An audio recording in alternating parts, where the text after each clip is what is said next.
그러면 시작해 보도록 하겠습니다. 오늘 이제 제가 발표할 주제는 자바에서의 비동기 처리입니다. 이전 분께서 JS에서에 대한 비동기 처리를 해주셨는데 약간 그거와 좀 비슷한 맥락이라고 볼 수 있습니다. 어, 이 비동기 처리하고 동기 처리가 어디서 왔냐면 이거는 컴퓨터에서뿐만 아니라 저희가 이제 현실에서 뭔가 일을 처리할 때 진행 방식에 대한 이야기입니다. 동기 처리에 대한 거라면 가장 이제 간단하게 쉽게 설명할 수 있는 게 라면처럼 요리를 말할 수가 있는데요. 보면 이제 저희가 라면을 끓인다고 했을 때 먼저 물을 끓이고 그다음에 면도 넣고 그리고 스프도 넣습니다. 물론 이제 사람이 기호에 따라서 방법은 다양하지만 일반적으로는 그렇다고 할 수 있죠. 그러면 이제 저희가 물을 끓일 때 다른 걸 할 수 있잖아요. 물 끓이는 동안 저희가 가만히만 있지는 않잖아요. 뭐 예를 들면 물 끓이는 동안 유튜브를 본다던가 그런 식으로 활동할 수가 있는데 이렇게 이 일에 대한 처리에 대한 게 이제 동기와 비동기라고 할 수 있습니다.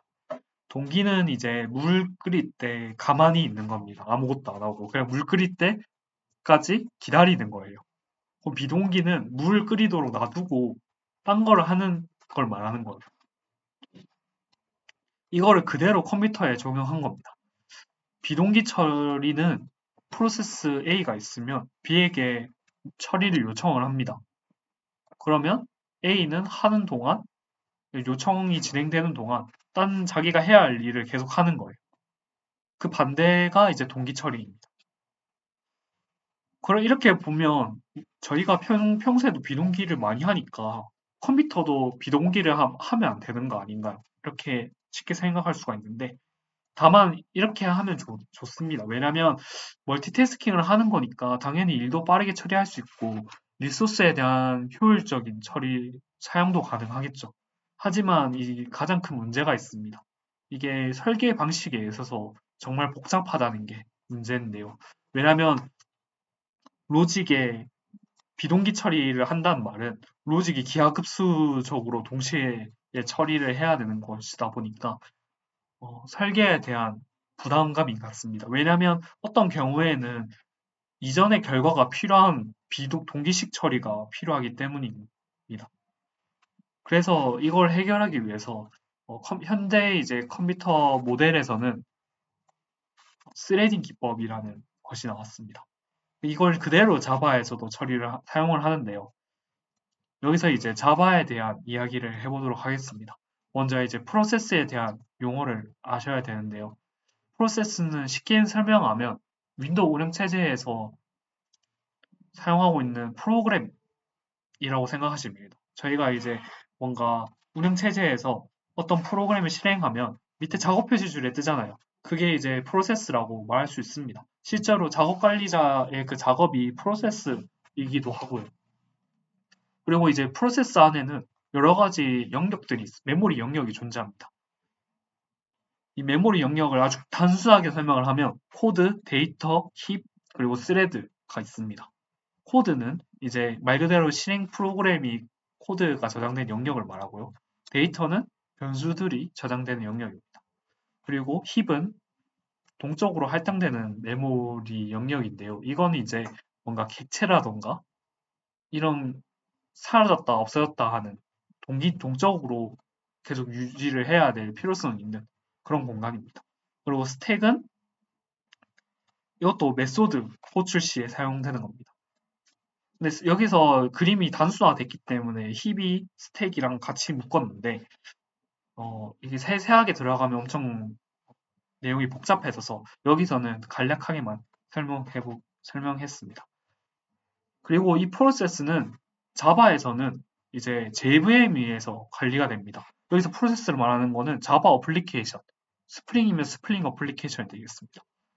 그러면 JVM은 이 운영체제하고 프로세스 사이에 위치해서 이 자바 어플리케이션의 스레딩을 관리하는 겁니다. 그럼 이 스레드라는 게 뭐냐? 한 줄 요약으로 설명하면 실제로 작업을 처리하는 주체이자 그 다음에 작업의 실행 단위이자 작업의 흐름을 말하는 겁니다. 그래서 이제 가장 대표적인 예시가 뭐냐면 자바에서 그 메인 뭔가 알고리즘 문제를 푼다던가 그런 거 할 때 스태틱 보이드 메인이라는 메소드를 사용하거든요. 근데 이거는 메인 스레드라고 부르는 하나의 스레드입니다. 그래서 이 메인 스레드가 있고 거기서 이제 가지가 뻗어 나오듯이 스레드가 나오는 거예요. 그러면 이 스레드가 비동기 처리하고 동기 처리와 무슨 상관이 있을까요? 라고 물어보실 수 있는데 이거는 동기 처리와 비동기 처리가 결국에 작업에 대한 일이기 때문에 스레드가 당연히 작업의 흐름이기 때문에 이 스레드에 대한 관리가 곧 비동기 처리와 동기 처리가 되는 겁니다. 그리고 이런 상황, 이런 기법을 멀티 스레딩이라고 불러요. 그러니까 스레드가 여러 개 있고 이 스레드를 잘 관리하는 걸 말하는 겁니다. 그럼 JVM에서 비동기 작업이 요청되면 진행되는 과정이 있습니다. 첫 번째로 작업을 생성을 합니다. 그리고 작업 큐에 그걸 등록을 해요. 그리고 스레드를 선택을 합니다. 이 작업을 실행할. 그리고 작업 결과를 수신받습니다. 이런 간략한 과정을 거치는데 지금 보시면 뭔가 어려운 용어들이 나와요. 뭐 익스큐터 서비스라던가 러너러블, 콜러러블, 뭐 작업 큐, 스레드 풀, 퓨처 뭐 이런 것들이 나오는데 이거는 간략하게 어, 제가 설명해 보도록 하겠습니다. 먼저 이제 가장 중요하다고 말할 수 있는 스레드를 관리하는 익스큐터 서비스라는 친구가 있습니다. 이건 인터페이스인데요. 어, 인터페이스로 돼 있고 그 다음에 이제 자바 그 라이브러리 안에 익스큐터라는 라이브러리가 있습니다. 거기서 팩토리 메소드로 이 익스큐터 서비스를 만들 수 있게 해놨어요. 네, 이게 그림 5와 같이 이제 거기 안에는 팩토리 메소드라서 이 메소드를 사용하면 uFixed thread pool이라는 메소드를 사용하면 이 익스큐터 서비스가 리턴이 돼요. 그럼 이 익스큐터 서비스는 뭐냐? 실제로 이제 JVM에서 그 스레드를 관리하는 애가 스레드 풀 익스큐터라는 애가 있습니다.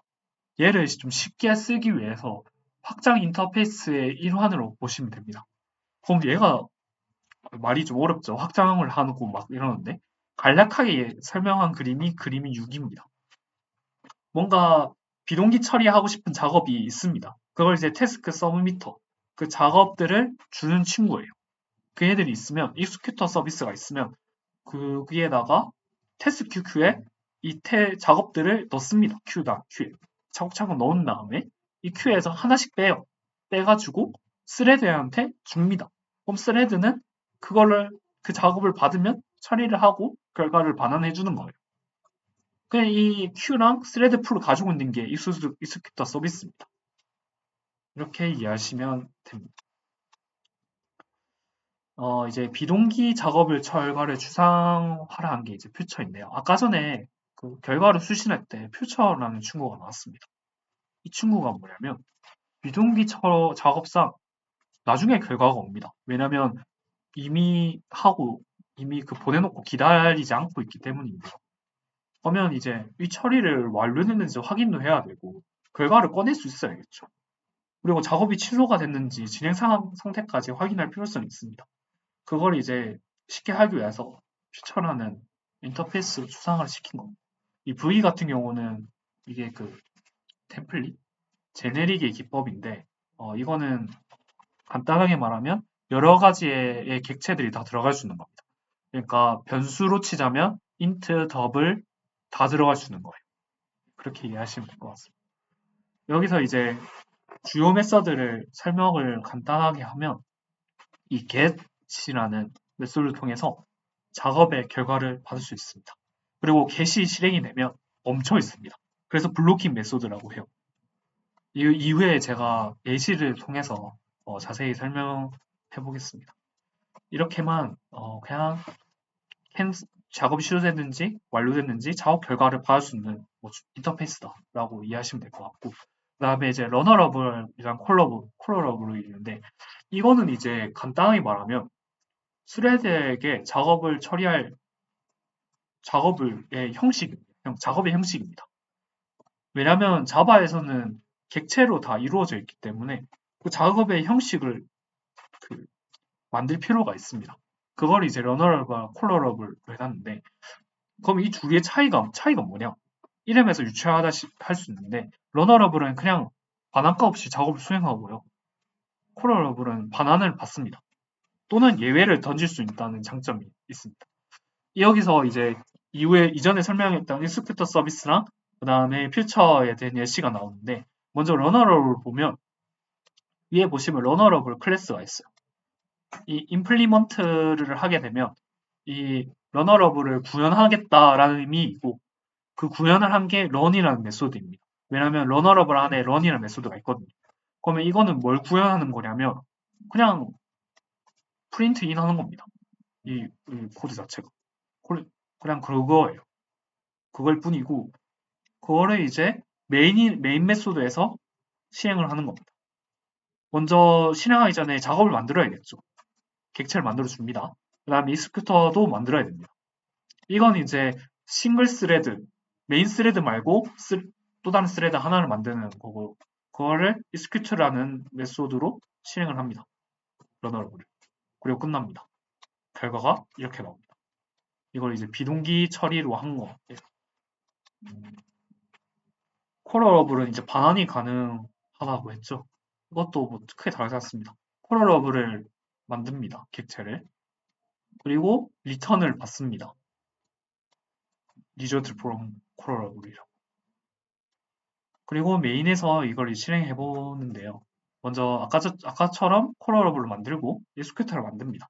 여기서 이제 반환값을 받아야 되기 때문에 퓨처라는 객체를 선언을 해줄 필요가 있습니다. 이거는 이제 서브밋이라는 걸 통해서 콜러러블을 익스큐터에게 전달할 수가 있는데요. 작업을 등록한다는 의미입니다. 그래서 작업을 등록하고 그 결과를 퓨처에 넣는 겁니다. 네. 그리고 이제 그거를 꺼내는 겁니다. get으로 인해서. 실제로는 이제 이 get에서 그게 멈춰 있다고 해요. 반환이 받을 때까지 이 작업을. 그리고 다른 작업을 하고 있는 겁니다. 그리고 결과가 오면 이제 프린트를 하는 그런 간단한 예시라고 볼 수 있고요. 이에 대한 결과가 이와 같이 나옵니다. 아까 전에 그 리저트 프롬 콜러러블을 반환을 한다고 했잖아요. 그 값을 정확하게 반환을 한 결과이고요. 근데 이제 그런 경우가 있습니다. 만약에 비동기 호출을 여러 번 한 다음에 그 호출에 대한 이전 결과들이 필요해가지고 그거를 다 블럭 쌓듯이 이렇게 조립을 할 필요성이 있을 때가 있어요. 대표적인 게 저희 파스타 요리할 때 보면 물 끓인 것도 필요하고 그다음에 마늘도 구워야 되고 냉동새우도 해동을 해야겠죠. 다 비동기 처리를 하는 겁니다. 그거를 이제 다 합쳐가지고 하나의 요리가 만들어지는 거와 같습니다. 그러면 이전에 있던 퓨처라는 인터페이스는 결과만 받아올 수만 있지 그거를 결합을 못해요. 왜냐면 결합을 할 때는 또 비동기 처리를 해야 한다는 무한 콜백에 빠지게 되는데요. 그 미리 막는 겁니다. 뭐 이렇게 중요한 메소드가 있습니다. 다 앞에 den이 붙여. 앞에 있는 걸 하고 나서 하겠다는 의미인 겁니다. 그에 대한 예시가 있습니다. 먼저 이제 간단하게 계산을 하는 건데요. 퓨처에서 리턴은 10을 왔습니다. 그리고 그 10이 왔으면 두 배를 합니다. 그리고 그 결과가 왔으면 5를 더합니다. 주석처럼 25가 되겠죠. 그거를 수신을 합니다. then accept. 그러면 결과를 출력합니다. 이게 compatible 이 피처입니다. 이거 약간 그 리액트라던가 JS에도 이런 게 있는 걸로 알고 있는데 이런 느낌의 키워드들이 있는 걸 알고 있는데 좀 많이 쓰는 방식입니다. 그래서 뭔가 하나에 대한 호출이 아니라 그 호출을 계속해서 이어나갈 필요가 있을 때 이걸 사용하신다고 생각하시면 됩니다. 여기까지가 이제 제가 자바에 대해서 비동기 처리를 공부한 내용입니다. 감사합니다.